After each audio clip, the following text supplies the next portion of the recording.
नमस्कार विद्यार्थी मित्रांनो, कल्पतरू पॅटर्न मध्ये पुनश्च तुमचं हार्दिक स्वागत आहे। आज आपण 1000 प्रश्नांची टेस्ट सिरीज सुरू करत आहोत आणि या सिरीज मध्ये आपण आज पहिला प्रश्न पाहतोय। पण त्या अगोदर तुम्ही या चॅनलला सबस्क्राइब केलं नसेल, लाईक केलं नसेल, शेअर केलं नसेल तर अवश्य करून घ्या। आणि आजचा पहिला प्रश्न आपण पाहतोय मित्रांनो, अतिसार या रोगात कोणती लक्षणे आढळतात?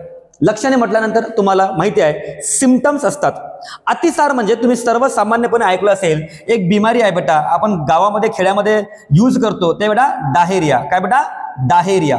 आता हे डायरिया म्हणजे काय? पोटामध्ये खराब होणं, आपण बाहेरच्या उघड्या पदार्थ आपण खात असतो, रस्त्यावरचं काही बी उठलं की सुटलं आपलं चालू असतं काय ना, अमावस्या पौर्णिमेला बघा। आता त्याची लक्षणे काय काय बघा, तीव्र ताप, तीव्र डोकेदुखी, त्यानंतर आहे धाप लागणे, श्वसनाला अडथळा, म्हणजे आपण जे रेस्पिरेशन घेतो, श्वास घेतोय त्यामध्ये अडथळा निर्माण होतो का?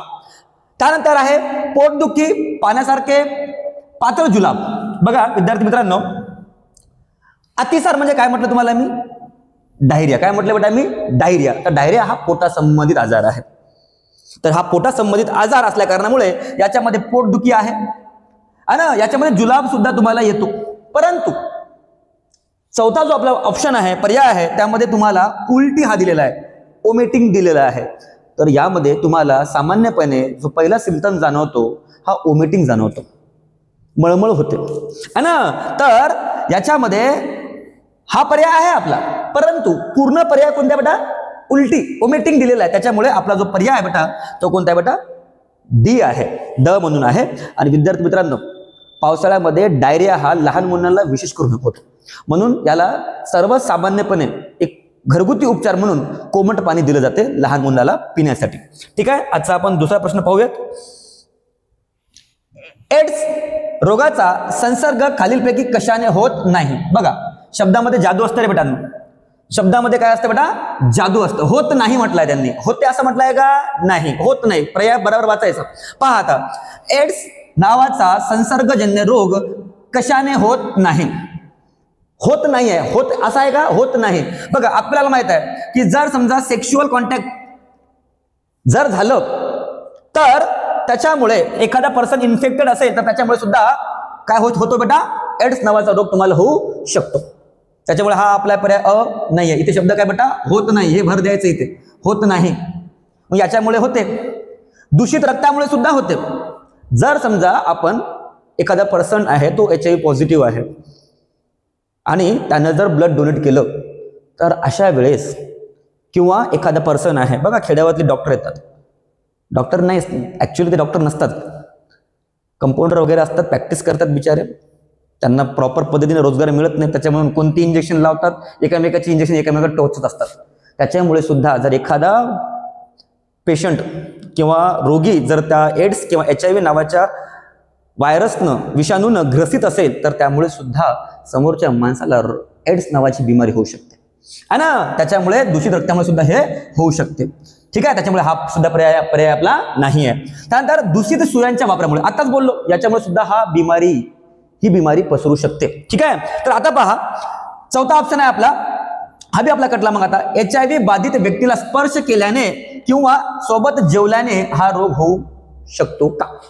तर मित्रांनो आपला पर्याय आहे नाही होत। म्हणून आता इथे प्रश्नामध्ये काय बेटा? होत नाही।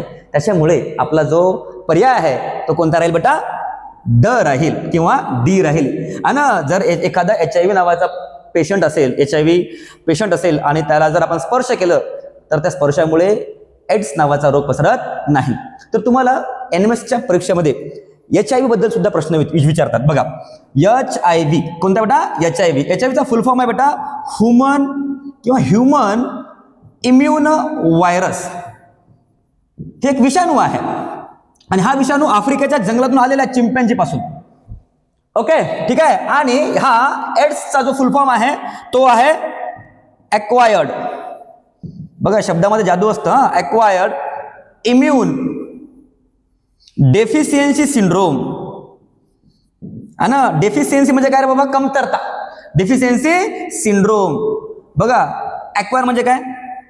एक्वायर म्हणजे एखाद्या वस्तूमध्ये अतिक्रमण करणं किंवा त्याला गुंतून ठेवणं। ठीक आहे, तर इथे एक्वायर काय करते? आपल्या सगळ्या इम्युनिटीला गुंतून ठेवतं. कोणता व्हायरस? HIV नावाचा व्हायरस.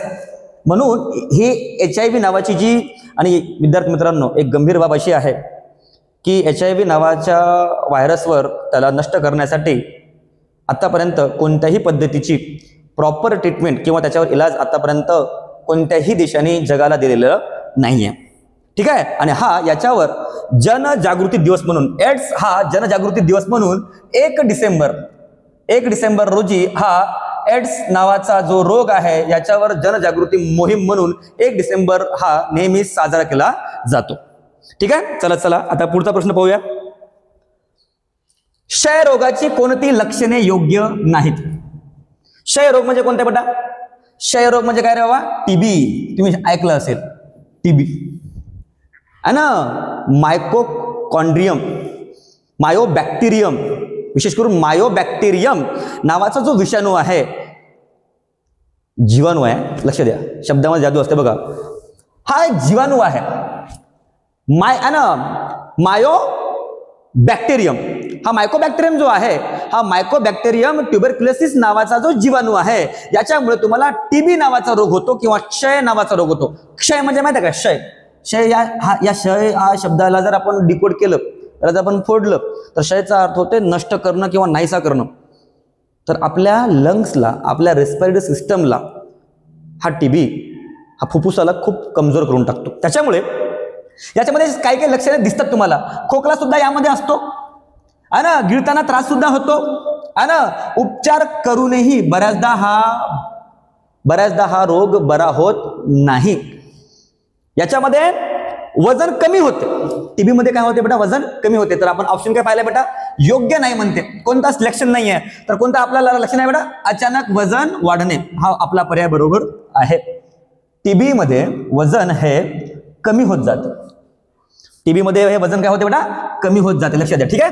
चला, तर याच्यावर टीबीवर BCG नावाची वॅक्सिन दिली जाते. कोणती बेटा? BCG नावाची वॅक्सिन दिली जाते. आणि या रोगावर ट्रीटमेंट म्हणून डॉट नावाची, कोणती बेटा? डॉट नावाची ट्रीटमेंट याच्यावर केली जाते. ठीक आहे. असं सुद्धा तुम्हाला प्रश्न विचारला जाऊ शकते. पुढचा प्रश्न बेटा,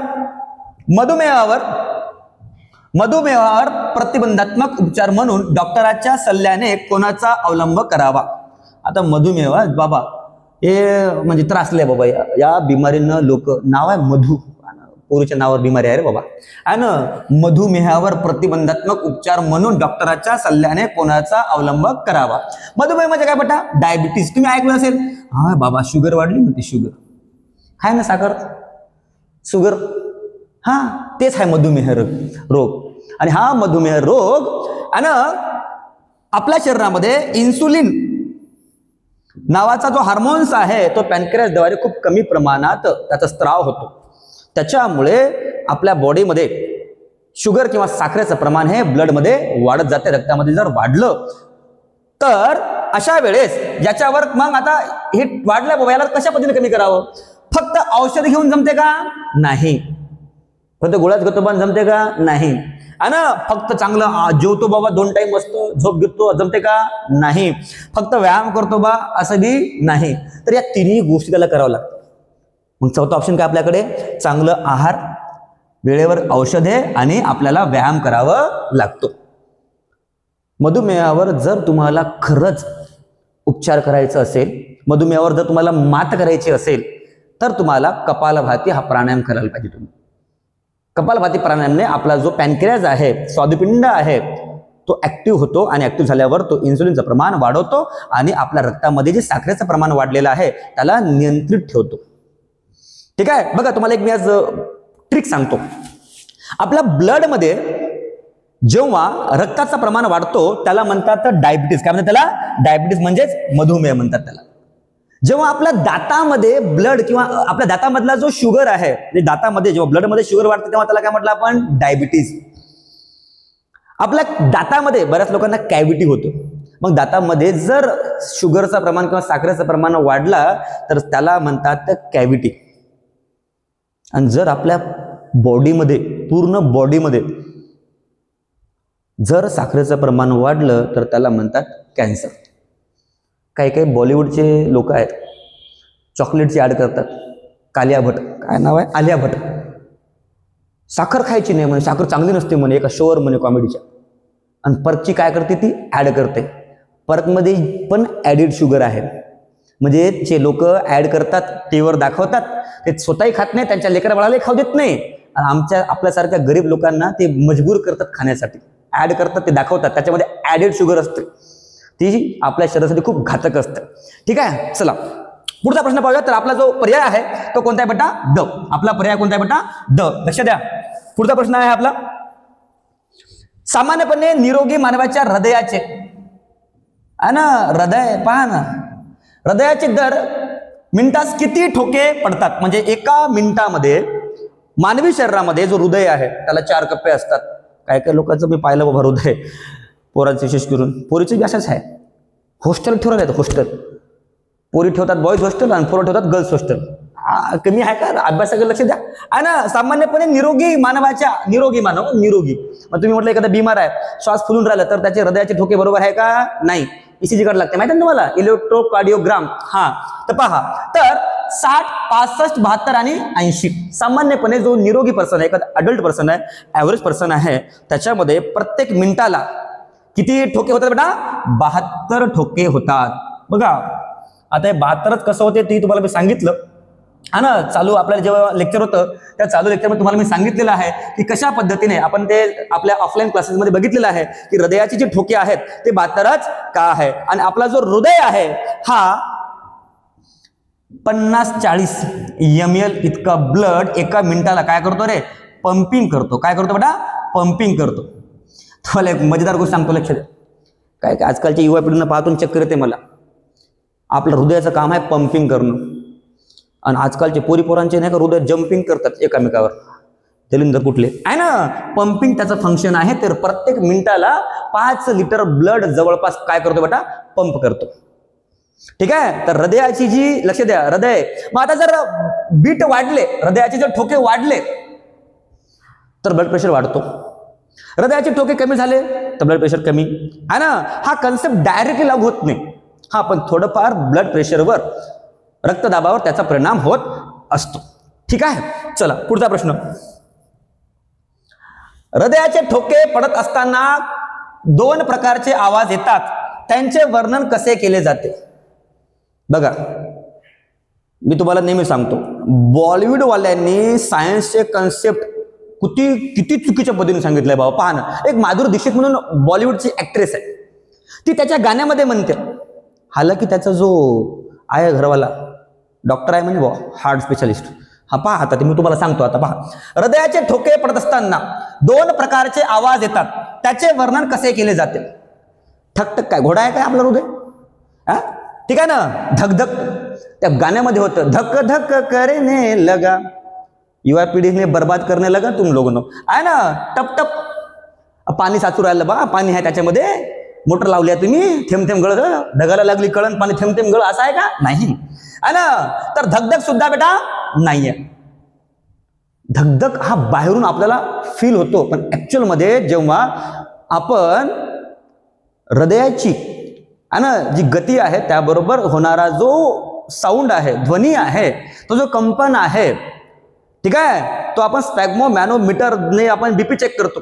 ठीक आहे, तसंच नाही का एक डिव्हाइस असतो जे कानामध्ये टाकतात, हेडफोन सारखं, स्टेथोस्कोप म्हणतात त्याला. आहे ना, त्यामुळे आपल्याला आहे ना हा ठकठक नावाचा बी आवाज येत नाही. कोणता आवाज येतो बेटा? लब डब करणे लगा. बघा मी सांगतो, हृदयाचा आकार म्हणतात लोक, असा आहे म्हणते, तसं नाही आहे ना, टोमॅटो सारखा आहे, ऍपल सारखा आहे. ओके, तर आपला जो पर्याय आहे तो कोणता आहे? लब डब करणे लगा. लबडब आवाज आहे आपला. ते माधुरी दीक्षितला कोणतरी सांगून द्यावा, कोणी ओळखीचे असेल तर. ठीक आहे, चला तो आपला पर्याय तुम्हाला कळाला काय आहे? आवाज लबडब आवाज आहे. ठीक आहे, स्टेथोस्कोपनं हा आवाज कळतो तुम्हाला. पुढचा प्रश्न पहा, रक्त गोठण्याच्या प्रक्रियेमध्ये कोण भाग घेतात? रक्त म्हणजे काय रे बेटा? आपल्या शरीरामधलं ब्लड आहे ना, हा ब्लड जो आहे याला गोठण्यासाठी म्हणजेच ब्लड क्लॉटिंगसाठी, ब्लड क्लॉटिंग जी होते आपल्या शरीरामध्ये आहे ना, याच्यामध्ये कोण भाग घेतो? म्हणजे कोण? खालीलपैकी पर्याय आपल्याकडे पहा. लाल रक्तपेशी, या लाल रक्तपेशीमध्ये कंडक्टर असतो, त्याचं नाव आहे हिमोग्लोबिन. काय नाव आहे त्याचं? हिमोग्लोबिन. ठीक आहे. श्वेत रक्तपेशी ही आहे आपली शरीरामधली WBC. ओके. त्यानंतर आहे प्लेटलेट्स. ओके है ना. आणि तिसरा आहे बेटा रक्तद्रव्य. हा रक्तद्रव्य म्हणजे हिमोग्लोबिन आहे ऍक्च्युली. ओके. आणि हे लाल रक्तपेशी म्हणजे कोण बेटा? आपले RBC. कोणते बेटा? RBC. आणि हे लाल रक्तद्रव्य जो आहे तो कोणता आहे बेटा? हिमोग्लोबिन आहे. याच्यामध्ये फेरस डायपॉझिटिव्ह असतो आणि हा फेरस डायपॉझिटिव्हमुळे याचा जो रक्ताचा जो कलर आहे तो कोणता असतो बेटा? लाल असतो. पण आपल्याकडे पर्याय काय बघा. रक्त गोठण्याच्या प्रक्रियेमध्ये कोण भाग घेतात? तर रक्त गोठण्याच्या प्रक्रियेमध्ये भाग घेतो बेटा हा ना रक्त प्लेटलेट, म्हणजेच आपण त्याला सर्वसामान्य भाषेमध्ये म्हणतो प्लेटलेट्स. आणि हे प्लेटलेटची जी संख्या असते सामान्य रुग्णामध्ये, ओके, ती जर कमी झाली, ठीक आहे, तर त्याला म्हणतात थ्रोम्बोसाइटोपेनिया. ओके. म्हणजेच डेंग्यू जर तुम्हाला झाला तर त्याच्यामध्ये डेंग्यूचे जे पॅथोजन आहे, इन्व्हॅजन आहे, ते कशावर अटॅक करतात? आपल्या प्लेटलेट्सवर अटॅक करतात. आता प्लेटलेट्स खूप सारे फंक्शन्स आहेत. जसं की आपल्या शरीरामध्ये जखम झालेली आहे तर त्या जखमेला बरं करतं. आपल्याला कुठे ब्लिडिंग झालेली असेल, ठीक आहे, रक्त आपलं स्रावत आहे बाहेरच्या मार्गाने, त्यावेळेस सुद्धा प्लेटलेट्स काय करते की ज्या ठिकाणी जखम झालेली आहे त्या ठिकाणी ती क्लॉट करते. फायब्रिन नावाचा पिगमेंट एक प्रोटीन असतो. कोणता बेटा? फायब्रिन. कोणता बेटा? फायब्रिन नावाचा एक प्रोटीन असतो. त्या प्रोटीनच्या मदतीने प्लेटलेट्स हे रक्त गोठण्याची जी प्रक्रिया आहे त्याला चालू करतं. ओके. चला, आता एक प्रोथ्रोम्बिन नावाचा सुद्धा एक हार्मोन आहे, ठीक आहे, एक प्रोटीन आहे, ठीक आहे. असे भरपूर आहेत जे प्लेटलेट संबंधित आपल्याला पाहायला मिळतात. ठीक आहे. ओके. पुढचा जो प्रश्न आहे आपला, तर आपला जो पर्याय आहे तो कोणता आहे बेटा? सी. प्लेटलेट्स हा आपला पर्याय आहे. रक्त गोठण्याच्या प्रक्रियेमध्ये कोण भाग घेतात? तर प्लेटलेट्स भाग घेतो. आणि तुम्हाला अजून सांगतो, माननीय अजय कांगो सरांनी एकदा सांगितलं होतं विटॅमिन्स बद्दल. तर विटॅमिन्स के जो आहे हा के विटॅमिन्स, व्हायटामिन्स म्हणतो आपण त्याला, हा के व्हायटामिन्स ब्लड क्लॉटिंग फॅक्टर आहे. याचं सुद्धा महत्व आहे कशामध्ये? रक्त गोठण्याच्या प्रक्रियेमध्ये. ठीक आहे. चला पुढचा प्रश्न. मानवी रक्ताचे प्रमुख गट कोणते? मानवी रक्ताचे प्रमुख गट कोणते? इंटरेस्टिंग प्रश्न आहे.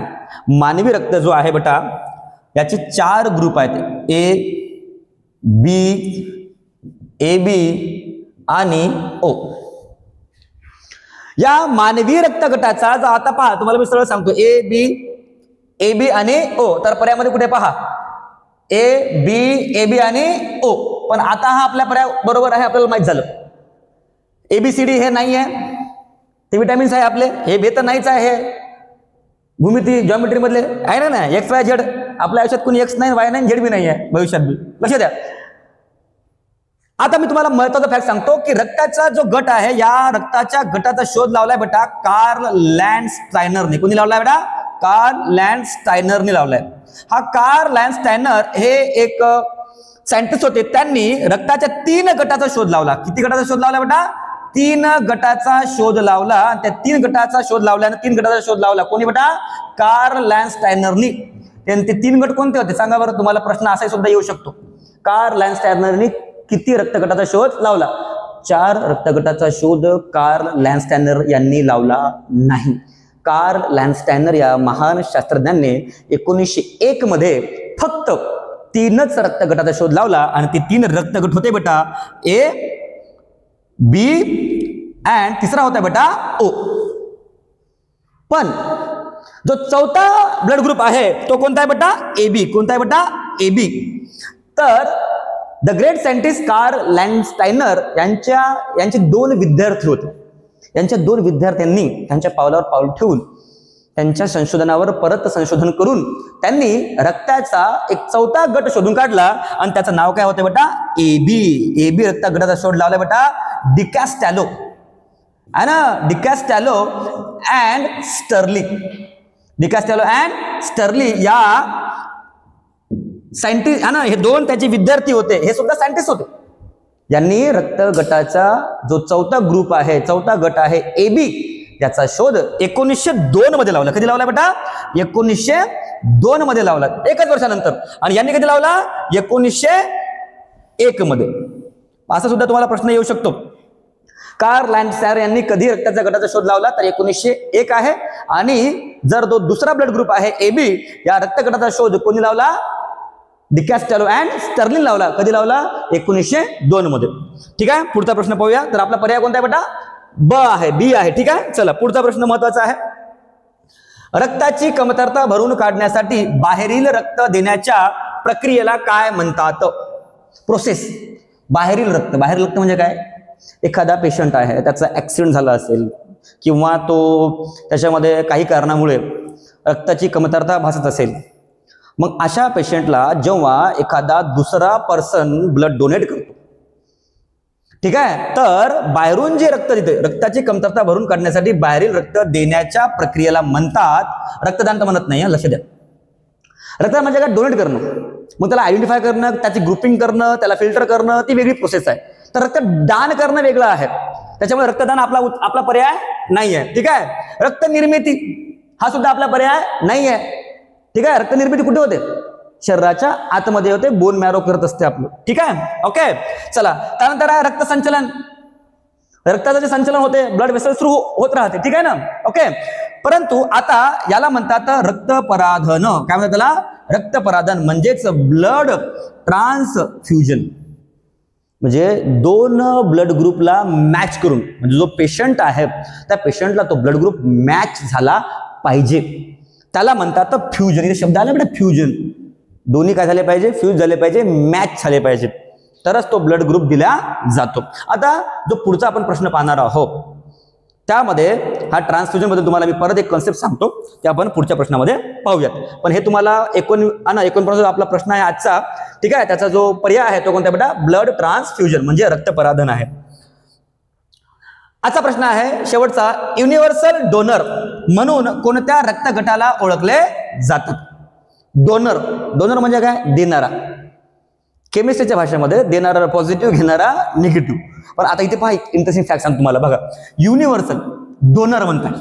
आता डोनर म्हणजे कोण रे बेटा? ते आपला बॉलिवूड मधला व्यक्ती डोनर नाही. ठीक आहे. युनिव्हर्सल डोनर कोणता? डोनर कोणत्या रक्तगट आपला ब्लड ग्रुप. कोणता ब्लड ग्रुप असा आहे की जो युनिव्हर्सल डोनर आहे? ठीक आहे, ज्याचा ब्लड सगळ्या पेशंटला लागतो किंवा सगळ्या व्यक्तीला आपण ते देऊ शकतो, डोनेट करू शकतो, जर ते इमर्जन्सी मध्ये असेल तर. बऱ्याचदा तुम्ही पाहिलं असेल, ओ रक्तगट आहे, अवेलेबल असतो सहसा. ठीक आहे, परंतु बऱ्याच केसमध्ये असं होतं की आपला एखादा अननोन पेशंट असतो आणि त्या अननोन पेशंटला जर खूप चांगली ब्लिडिंग झाली असेल, ब्लिडिंग चांगली नसतेच, पण मी काय म्हणतो की खूप जास्त रक्तस्राव झाला असेल आणि आपल्याला त्याचा ब्लड ग्रुप माहित नसेल, अननोन पर्सन असेल, तो त्याचा ब्लड ग्रुप अननोन असेल, तर अशा वेळेस इमर्जन्सी सिच्युएशन मध्ये ब्लडची चाचणी काही करत नसतात. डायरेक्ट ओ पॉझिटिव्ह आणतात, ओ निगेटिव्ह आणतात आणि ब्लड पेशंटला देऊन टाकतात. ओके, तर आपला जो पर्याय आहे बेटा तो कोणता आहे बेटा? ओ आहे. ओ आपला पर्याय बरोबर आहे. ओ ब्लड ग्रुप जो आहे, पण मोस्टली तुम्हाला सांगू इच्छितो मी, ओ निगेटिव्ह जो ब्लड ग्रुप आहे ना, ओ निगेटिव्ह आहे ना, हा जो ओ निगेटिव्ह ब्लड ग्रुप आहे ना, हा ओ निगेटिव्ह ब्लड ग्रुप ऑलमोस्ट सगळ्यांना चालतो. ठीक आहे, ओ तर आपला आहेच पर्याय. पण जर तुम्हाला भविष्यामध्ये अजून प्रश्न आला बाबा की तुम्हाला दिलं नाहीये आणि तुम्हाला ओ निगेटिव्ह दिलेला आहे, तरी तुमचा पर्याय बरोबर असेल. तर ए जो ब्लड ग्रुप आहे हा सर्वांना जमत नाही द्यायला, बी सुद्धा जमत नाही, IB सुद्धा जमत नाही, फक्त जमते कोणत्या बेटा? ओ. परंतु हा जो AB ब्लड ग्रुप आहे हा ऍक्सेप्टर आहे. हा काय करतो? सर्वग्राही आहे. हा काय बेटा? सर्वग्राही. हा सर्वांकडून ब्लड घेऊ शकतो पण कोणालाही ब्लड देऊ शकत नाही. आणि जो ओ पॉझिटिव्ह आहे हा काय आहे? सर्वदायी. हा काय बेटा? सर्वदायी. हा सर्वांना रक्त देऊ शकतो. ठीक आहे, तर अशा पद्धतीने पुढील सत्रासाठी आपण कंटिन्यू ही सिरीज करणार आहोत. तर या चॅनलला तुम्ही लाईक करा, सबस्क्राईब करा आणि शेअर करा. धन्यवाद.